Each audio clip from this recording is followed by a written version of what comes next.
আমরা ম্যাডামকে হারিয়েছি, আমার মাকে হারিয়েছি আর কি। আমরা দেশনেত্রী Begum Khaleda Zia, mother of democracy, ওনাকে হারিয়ে আমরা মনে হচ্ছে যে আমরা একটা আকাশ মাথার উপরে থেকে একটা আকাশ নাই, একটা ছায়া নাই, এরকম মনে হচ্ছে। ওনাকে আল্লাহ জান্নাতবাসী করুক। উনি সারা বাংলাদেশের নেতৃত্বে পরিণত হয়েছে, সারা বাংলাদেশের লোক এসেছে ওনার জানা যায়। মানে যে মহান আল্লাহর দরবারে লাখ লাখবার শুকর গুজার করি, ওনাকে আল্লাহ তাআলা ওনাকে কবুল করেছেন, ওনাকে আল্লাহ তাআলা জান্নাতবাসী করবেন। বাংলাদেশের ইতিহাসে, পৃথিবীর ইতিহাসে এত বড় জানাজা এবং এত জনপ্রিয় একটা মানুষ নেই যে ওনার বিরুদ্ধে কথা বলার মতো। তো এরকম সর্বসাধারণের মানে সারা বাংলাদেশের এবং উপমহাদেশের শ্রেষ্ঠতম নেত্রী, এরকম জনপ্রিয় নেত্রী পৃথিবীতে আবার আসবে কিনা, এরা ক্ষণজন্মা পৃথিবীতে আরেকটা আসবে কিনা আমি বলতে পারছি না। পৃথিবীতে এরকম জনপ্রিয় নেত্রী আসবে কিনা আমি মনে হয় আসবে না। জীবিত জিয়াউর রহমানের চেয়ে মৃত জিয়াউর রহমান যেমন হাজার হাজার গুণ শক্তিশালী, জীবিত খালেদা জিয়ার চেয়ে মৃত খালেদা জিয়া হাজার হাজার গুণে শক্তিশালী। দেশ নায়ক বিএনপির অ্যাক্টিং চেয়ারম্যান জনাব তারেক রহমান, উনি হচ্ছেন বাংলাদেশের একটা আইকন, বাংলাদেশের হৃদয়ের স্পন্দন। আজকে দেখুন, আমরা 25 তারিখ উনি বাংলাদেশে আসছেন।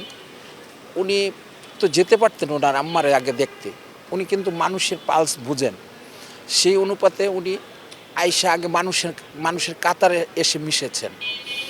আজকে আমরা গর্ববোধ করি যে আমরা দেখেন জিয়াউর রহমানকে দেখেছি, তারপর খালেদা জিয়াকে দেখেছি, এখন আমরা তারেক রহমানের নেতৃত্বে আগামী দেশ এগিয়ে নিয়ে যাবেন।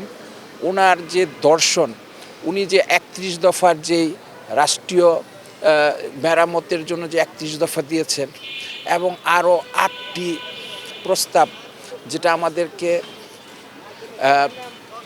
সারা দিনব্যাপী একটা কর্মশালার মাধ্যমে আমাদেরকে বুঝিয়েছেন।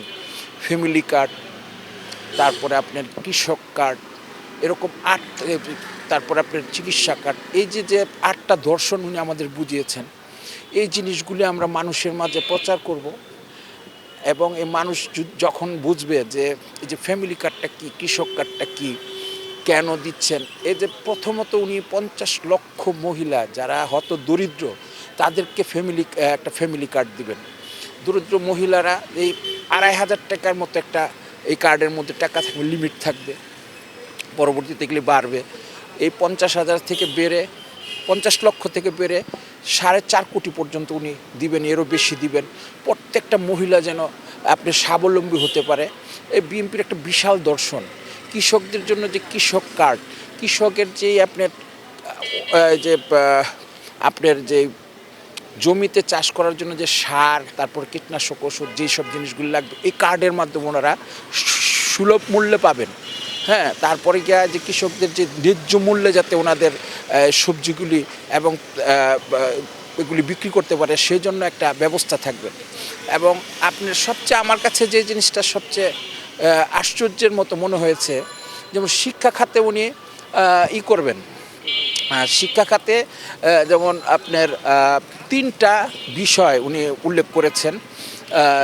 আজকে আমরা যেমন আপনার ইংলিশ আর বাংলার মধ্যে সীমাবদ্ধ ছিলাম, উনি আরও 4টা সাবজেক্টের উপরে আপনার পড়ার জন্য একদম প্রথম শ্রেণী থেকে শুরু করবেন। সেটা হচ্ছে, আপনি যদি আরবি নিয়ে পড়তে চান ওই 2টা সাবজেক্টের পরে আরবি নিতে পারবেন।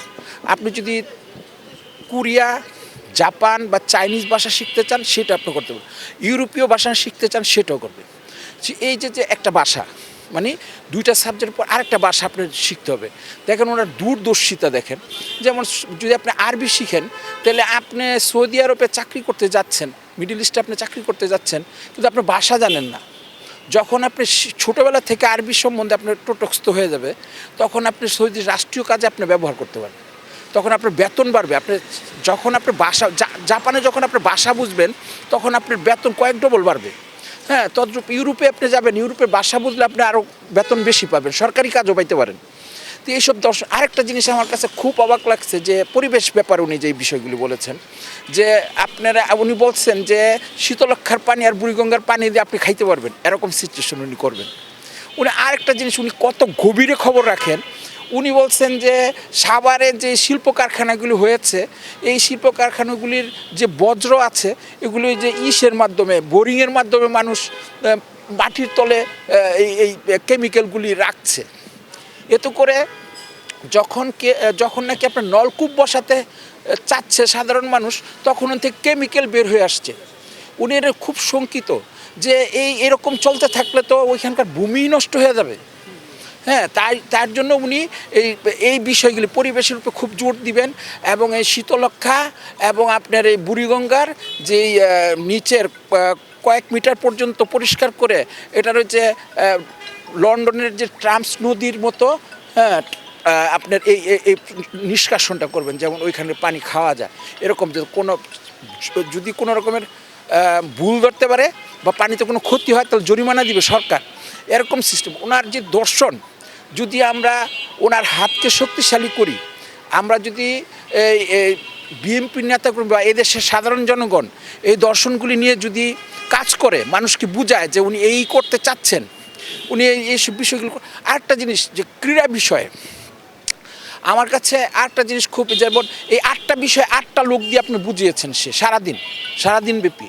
তো যখন নাকি আপনার যেমন আমাদের ঢাকা মহানগরের আহ্বায়ক, সে হচ্ছে ক্রীড়াবিদ ছিলেন, ওনাকে ক্রীড়ার বিষয়টা নিয়ে বুঝাইছেন। ক্রীড়ার বিষয়ে উনি একটা করবেন যে আপনার প্রত্যেকটা স্কুলে একটা ক্রীড়ার সাবজেক্টই থাকবে আলাদা। হ্যাঁ, ক্রীড়ার সাবজেক্ট থাকবে, ওই জায়গায় একটা টিচার নিয়োগ হবে। ধরেন 4.5 লক্ষ স্কুল আছে, এই 4.5 লক্ষ স্কুলের মধ্যে আপনার দেওয়া হবে, মানে একটা করে টিচার দেওয়া হবে। এই টিচারগুলো কোথা থেকে আসবে? টিচারগুলো যেমন মনে করেন প্লেয়ার, তাদেরকেও নিয়োগ দেওয়া হবে, যা তারা সব বিষয়ে যাতে 4-5টা বিষয়, যেমন এখন শুধু ফুটবল আর ক্রিকেট না, নট অনলি দ্যাট, ওই জায়গার মধ্যে আপনার অন্য যেমন ভলিবল আছে, যেমন হাডুডু আছে, সব খেলার ব্যাপারে যাতে মানে মানুষ, এই যে এখন অনেক প্লেয়ার আছে, তার যখন সময় চলে যায় সে বেকার হয়ে যায়। কিন্তু না, এই খেলাটাকে বিএনপি নিচ্ছে ইসের মতো, মানে আগে যেমন শখে খেলে না, এটা পেশা হিসাবে মানুষ যাতে বুঝতে পারে, না, মানুষ যাতে বুঝতে পারে যে খেলাটা হচ্ছে পেশা, এই খেলাটা আমার ফিউচার আছে, খেলা শেষে আমার একটা সরকারিভাবে ডোনেশন থাকে, পেনশন থাকবে, বা সরকারিভাবে একটা চাকরির ব্যবস্থা হবে। এইসব বিষয়গুলি, যে 8টা বিষয় এবং 31 দফা যদি আমরা সম্মিলিতভাবে কার্যকর করতে পারি, তারেক রহমানের এই দর্শন, এই যে বিএনপির যে শহীদ রাষ্ট্রপতি জিয়াউর রহমান, দেশনেত্রী বেগম খালেদা জিয়ার উত্তরসূরি, বিএনপির চেয়ারম্যান জনাব তারেক রহমান যে দর্শন, এটা যদি আমরা মানুষকে বুঝাতে পারি, মানুষ যদি বুঝে, এই দেশ আপনার বাংলাদেশ, মানে সত্যিকারের বাংলাদেশ হিসেবে প্রতিষ্ঠিত হবে, এবং এদেশের মানুষ শান্তি এবং সমৃদ্ধির পথে ধাবিত হবে, এবং এদেশে সুজলা সুফলা শস্য শ্যামলা আমার মাতৃভূমি গঠিত হবে। এটাই আমার প্রত্যাশা।